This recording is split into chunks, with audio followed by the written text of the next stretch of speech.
Jadi ini ada nih brand yang lagi happening itu. Bagaimana sih kok bisa brand itu sampai se-happening itu? Terus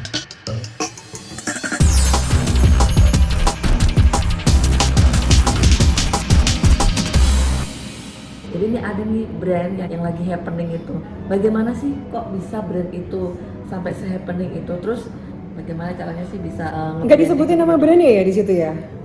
brandnya XXX XXX. Ini yang mungkin ditanya langsung ke saya aja kali ya. Iya. Biasanya tuh teman-teman suka nanya, Mbak, gimana sih caranya brand ini yang dalam waktu singkat tuh bisa se-happening itu gitu. Nah sebenarnya kita juga mesti lihat juga bahwa terlihat di mana-mana itu maksudnya terlihat di mana gitu. Apakah misalnya iklannya ada di mana-mana gitu kan? Apakah dia selalu ikut exhibition di mana-mana?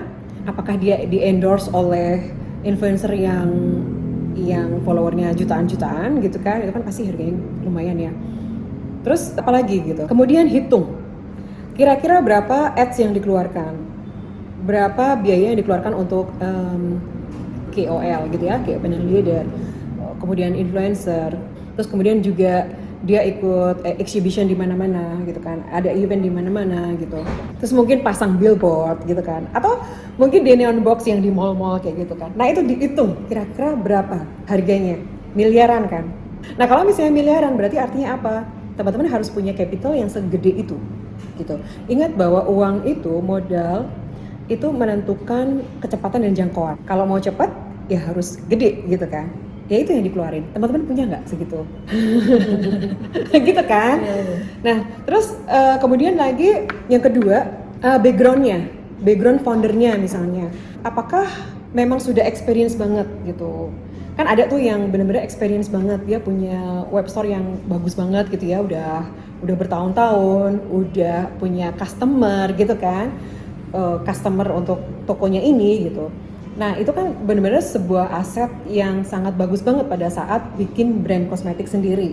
mungkin nggak sih ada brand yang langsung bisa ngejual 10.000 pertama atau 50.000 pertama? Mungkin nggak itu bisa terjadi? Mungkin aja, tapi saya mau cerita dulu tentang customer journey ya.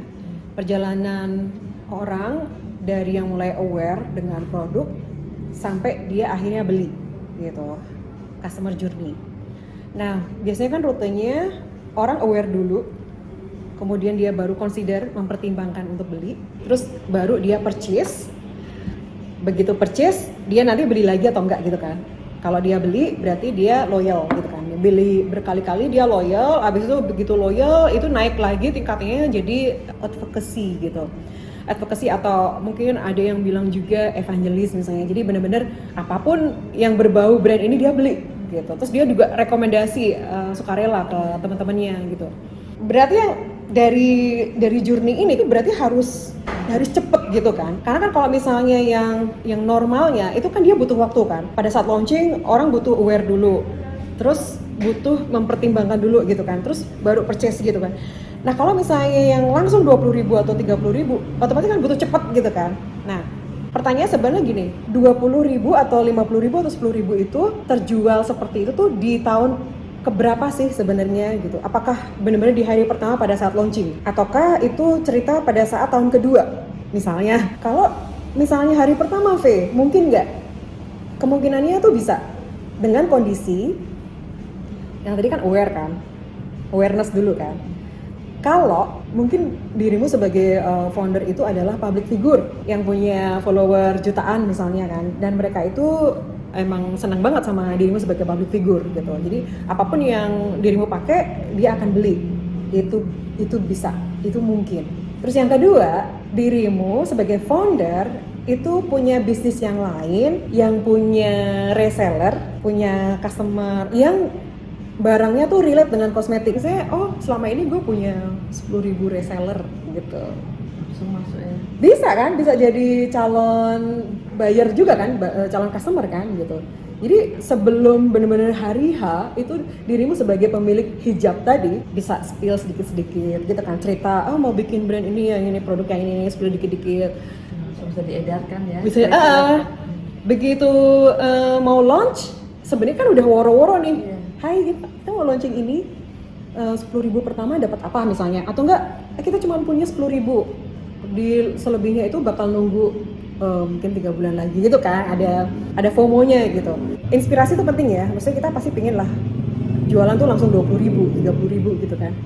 Tapi itu tadi ada customer journey-nya gitu. Kita mesti ada self awareness dulu. Kita tuh kekuatan kita di mana gitu. Kalau misalnya kita orang biasa purla gitu kan, orang biasa nggak punya geng, modalnya juga banget lah, ordinary. benar-benar ordinary banget ya. Terus modalnya juga biasa-biasa aja. Ya teman-teman mulai step by step dari apa yang kita punya aja gitu. Karena gini, misal nih, gue mau jualan langsung 20.000. Oke, 20.000 itu misalnya kali 25.000. Berarti kan 500 juta. Oke, itu baru produknya dulu. Selebihnya ada nggak duitnya? Gitu.